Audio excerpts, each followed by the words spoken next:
পাঠিয়েছেন।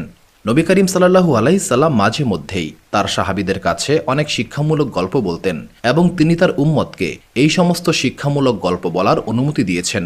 আবদুল্লাহ ইবনে আমর রাদিয়াল্লাহু তাআলা আনহু থেকে বর্ণিত, নবী করিম সাল্লাল্লাহু আলাইহি সাল্লাম বলেছেন, জ্ঞানের আলো মানুষের মধ্যে ছড়িয়ে দাও, যদি সেটা একটি আয়াত হয়। তবে নবী করিম সাল্লাল্লাহু আলাইহি সাল্লাম সতর্ক করে বলেছেন, যদি কেউ ইচ্ছাকৃতভাবে মিথ্যা বলে তবে সে যেন জাহান্নামের প্রস্তুতি নেয়। নবী করিম সাল্লাল্লাহু আলাইহি সাল্লাম বলেছেন, বনি ইসরায়েলের গল্পসমূহ বর্ণনা করো, কারণ এতে কোনো ক্ষতি নেই। তাদের গল্পে আশ্চর্য সব বিষয়বস্তু রয়েছে। মুসনাদে আহমদ, হাদিস নাম্বার ২৬,৬০২। নবী করিম সাল্লাল্লাহু আলাইহি সাল্লাম বলেছেন, আহলে কিতাব অর্থাৎ ইহুদি ও খ্রিস্টানদের কাছে কোনো বিষয় জিজ্ঞাসা করো না, কারণ তারা তোমাকে সঠিক পথ দেখাবে না। এমনও হতে পারে তাদের মাধ্যমে তুমি সত্যকে অস্বীকার করবে এবং মিথ্যাকে বিশ্বাস করবে। সহিহ বুখারী, হাদিস নাম্বার ৭৩৬৩।